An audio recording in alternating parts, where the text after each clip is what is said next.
There have been some reports that Wallace was under surveillance during the time he was fugitive. Do you know if... Pardon, plus? There have been some reports that Wallace was under surveillance during the time that he was a fugitive. Do you know if that's true, and if so, who was surveilling him? They were attempting to locate him. He wasn't under direct surveillance, I believe, until that day, but we'll get that information to you as soon as we verify that. So, Sheriff, the residents who live nearby the home that was examined in Princeton say that that home was involved in a home invasion robbery a few weeks ago in which a man was shot in the leg. Can you tell us anything about that? Jonathan, I don't have that information. The one thing I can tell you is that the weapon that Mr. Walsh used was stolen from a vehicle in Liberty Lake last fall. So this was a stolen weapon used against law enforcement. And that is a prime example of how property crimes aren't just property crimes. They're very serious matters, and that's why I really think that the judicial system needs to take a hard look at what they're putting back onto the streets. Sheriff, how are the families of the deputies doing? The families are doing well, as well as it can be expected. There's going to be a lot of shock right now. I think the entire law enforcement community is in shock right now. And they're doing their jobs as far as the law enforcement community. We are working very diligently to make sure those families are taken care of in a multitude of different ways, making sure that the other deputies and law enforcement officers and dispatchers that were involved in that situation are taken care of. The dispatchers did a great job yesterday. I don't know, you all have scanners, so I know that you were listening to the radio traffic. This was a very great response by our law enforcement community. All sides of law enforcement worked very well together, state patrol, the city police, the sheriff's office, and it was not chaotic whatsoever. It was very, very well orchestrated as far as the response, and I take my hat off to all my partners. Thank you for that. The role that Air One played in you catching up with him before he hurt anybody else, that was pretty significant. Air One played a key role because it took the risk from the pursuing officers, law enforcement officers, and allowed them to think about where they were going. Air One was able to track the suspect and keep an eye on them. And you know, folks, most law enforcement agencies, when they have a helicopter program, they run it on about $80,000 or $800,000 a year. $800,000 a year. Spokane County, because of the great work and leadership of Senior Sergeant Dave Ellis, has that particular unit running for $95,000 a year with cooperation and teamwork from the Spokane Police Department and multitude of agencies from Idaho. So we run that program, and Jeff, that program is a great asset to the community. The community recognizes that, and that's why the community supports it as far as that. You were aware of any statements that Wallace may have made prior to this that he was not ever going back to federal prison and that he would shoot it out with law enforcement if necessary? I've heard those statements, Jeff, but I don't know if I can confirm those with you. As soon as we have all that information, we'll be more than happy to provide that. Is it Joshua Fowler, one of your suspects that's in custody? I'm not quite sure. Again, all that part is under current investigation, and we don't want to jeopardize that part of the investigation whatsoever. Do you know any officers are involved in multiple agencies who provided this to them? I would venture to say that all law enforcement that was on duty during that time were engaged in one way or another. We had our federal partners. They were on scene. They were helping out. We had phone calls from them. They were actually helping with sidebar investigations. We had all the local assets and state patrol. This was a combined effort, and we, again, the training that is provided to our officers in this area showed yesterday. Any word from the hospital when either of your deputies may be released? Pardon? Any word on when they may be released? Deputies Not in as yet. particular? Not as yet. I know that Deputy Northway is facing several more surgeries to repair his arm. And what is the condition of Deputy Spink? Deputy Spink is doing very well. Again, one gunshot wound to his leg, and he's doing well. He was in very good spirits last night when I talked. Do you know what was was hit by any fire, police fire. No, according to medical examiners, there was only one gunshot wound that was self-inflicted to the head. Was he wearing a wig?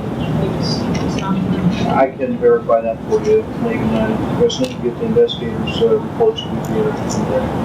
The great lengths that Wallace went to escape and all the people that he put in jeopardy in the process of trying to not return to federal prison, does that speak to just how violent and dangerous this person was? It seemed like your deputies literally took the bullets for us because if we had crossed him up in a parking lot fighting over a parking spot, he wouldn't have hesitated to hurt us either.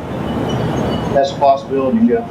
That's a direct possibility. Whenever you have somebody out and had that type of criminal history, it did put the citizens of this county at great risk.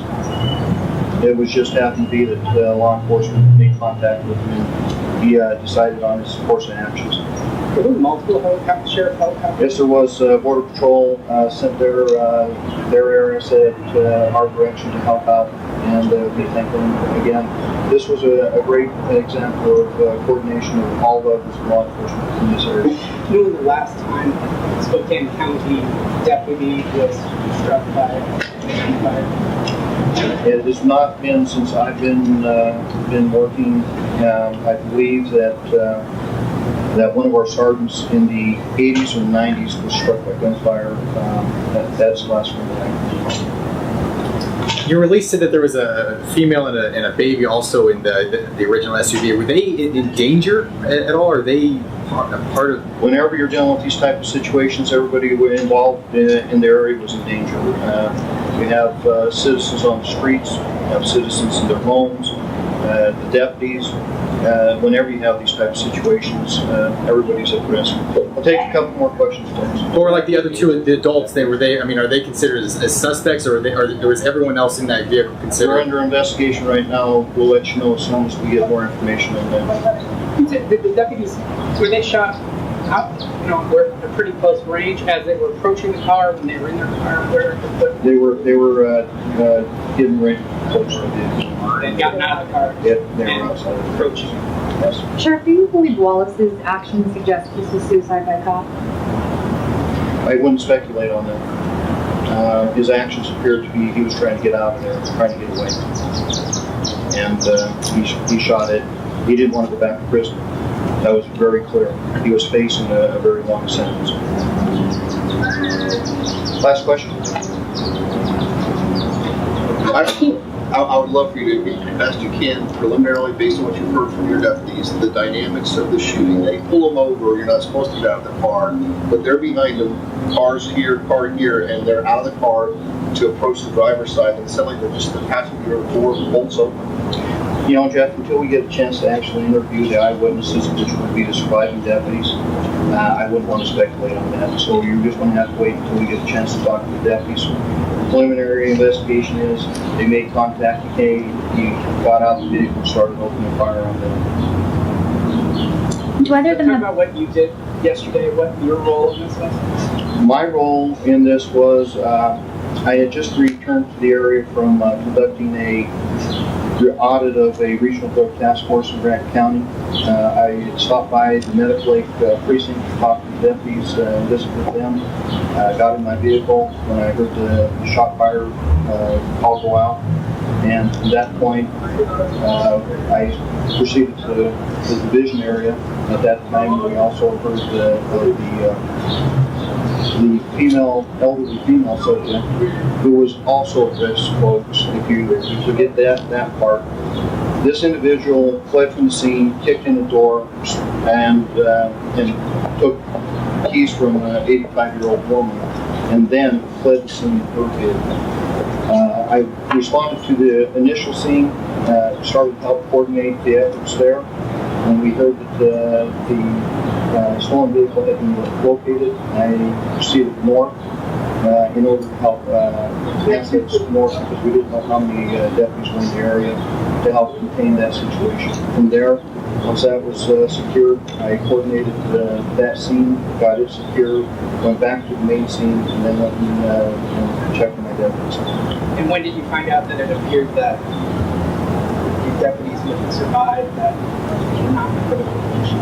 It wasn't until I really got to the hospital and, you know, that there was some great concern about Deputy Northwood last night. Could you tell us a little bit more about them on a personal level? What kind of men are they? They're outstanding deputies. You know, they're family men. They, yes, they do. And, you know, they do a great job for the community.